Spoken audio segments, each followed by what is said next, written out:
Assalamualaikum warahmatullahi wabarakatuh. Mengenal lebih dalam tentang wasilah dan mursyid. Rasulullah Shallallahu Alaihi Wasallam diutus ke dunia bukan sekedar menyampaikan kebenaran dari sisi Allah atau hanya menyampaikan hukum-hukum yang dibolehkan atau dilarang oleh Allah. Tujuan lebih hakiki dari keberadaan Nabi adalah agar manusia bisa mengenal Allah dan merasakan kehadirannya dalam setiap saat.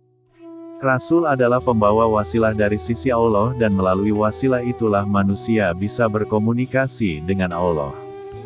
Dalam surat Al-Maidah ayat 35, mewajibkan seluruh orang beriman untuk mencari wasilah agar menemukan kemenangan di dunia dan akhirat.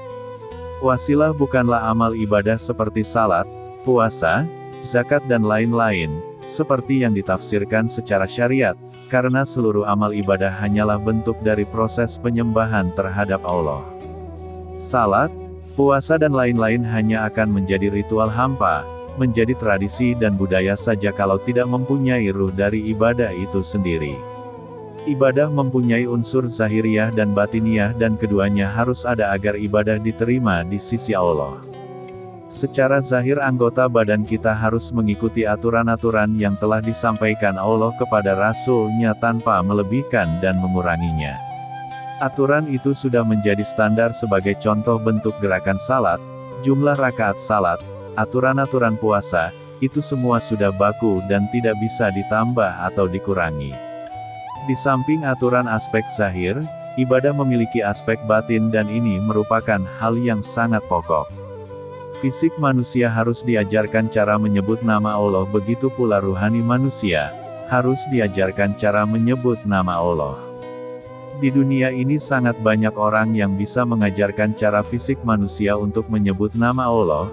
Dalam hal ini kita tidak kekurangan guru, akan tetapi guru yang bisa mengajarkan ruhani kita untuk menyebut nama Allah itu sangat langka. Fisik manusia bisa diajarkan oleh guru fisik, gerakan salat, aturan puasa dan lain sebagainya, sementara ruhani manusia harus diajarkan oleh ruhani pula. Tidak mungkin ruhani manusia diajarkan oleh guru jasmani, keduanya mempunyai unsur dan sifat yang berbeda. Ruhani manusia diajarkan oleh ruhani Rasulullah Shallallahu Alaihi Wasallam yang telah berisi kalimah Allah yang berasal dari sisi Allah. Unsur kalimah Allah yang ada dalam diri Muhammad bin Abdullah inilah yang menyebabkan pangkat beliau bisa menjadi Rasul. Nur Allah yang diberikan kepada Rasul dan orang-orang yang dikehendakinya itulah yang kemudian disebut sebagai wasilah. Disinilah sebenarnya letak perbedaan antara pengamal tarekat atau tasawuf dengan orang yang hanya memahami Islam secara syariat saja.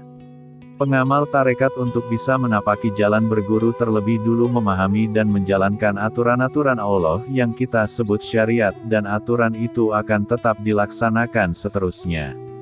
Pelaksanaan syariat oleh pengamal tarekat tidak lagi hanya sekedar memenuhi kewajiban ibadah akan tetapi mereka sudah masuk kepada alam hakikat dari ibadah itu sendiri.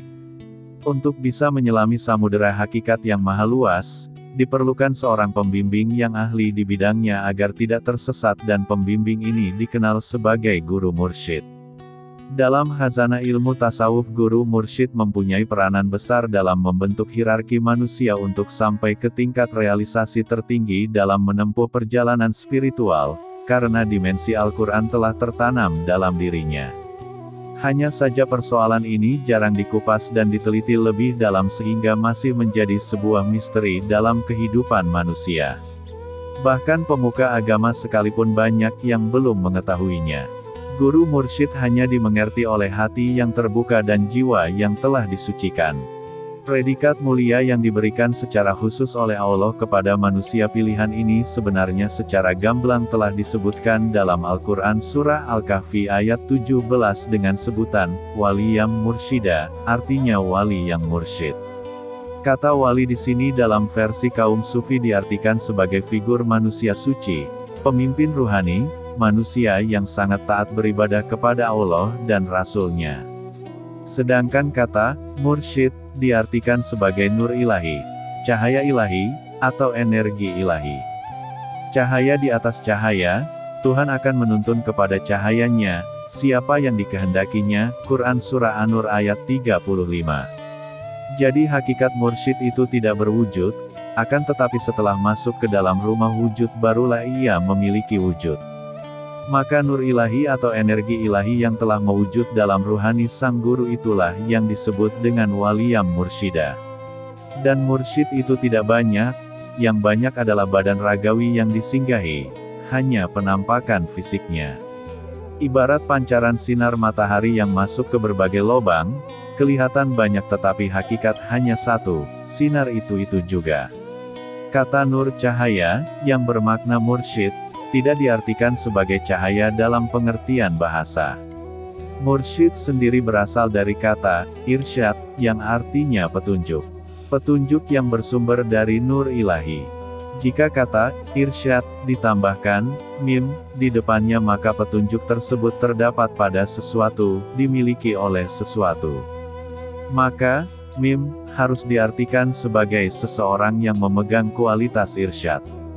Karena kata waliyam mursyida dalam surah Al-Kahfi ayat 17 secara umum diartikan sebagai pemimpin, maka di zaman sekarang pemimpin organisasi yang tidak ada hubungan dengan tasawuf diberi gelar mursyid, atau ada orang yang nama pribadinya itu mursyid. Karena mursyid hakikat adalah nur Allah, maka orang yang kita sebut guru mursyid itu benar-benar mempunyai kualitas sempurna sebagai pembawa wasilah dari Allah berubah nur Allah bukan sekedar gelar saja. Begitu langkahnya guru mursyid yang benar-benar memenuhi kualifikasi sebagai mursyid sehingga Imam Al-Ghazali mengatakan, menemukan guru mursyid itu lebih mudah menemukan sebatang jarum yang disembunyikan di padang pasir yang gelap gulita. Pembahasan yang mendalam tentang guru mursyid diperlukan untuk memberikan keyakinan kepada pengamal tarekat khususnya betapa luar biasa orang-orang yang telah memiliki guru mursyid yang berkualitas sehingga hidup mereka benar-benar terbimbing ke jalan Allah Subhanahu wa Ta'ala sehingga mereka selalu bersyukur kepada Allah dengan jalan berkhidmat kepada gurunya dengan penuh adab dan cinta. Sumber, sufimuda.net. Wallahu a'lam bishawab. Itu dulu yang bisa saya sampaikan dalam kesempatan ini. Jangan lupa untuk dukung channel ini dengan klik tanda subscribe, tanda lonceng dan tanda like, gratis tapi insya Allah berpahala. Tanpa dukungan Anda semua, channel ini tidak akan bisa berkembang. Masih banyak video-video yang akan saya buat. Akhir kata, semua kekuatan adalah milik Allah. Kesalahan dan kelemahan adalah milik kita. Sampai berjumpa lagi di video berikutnya. Wassalamualaikum warahmatullahi wabarakatuh.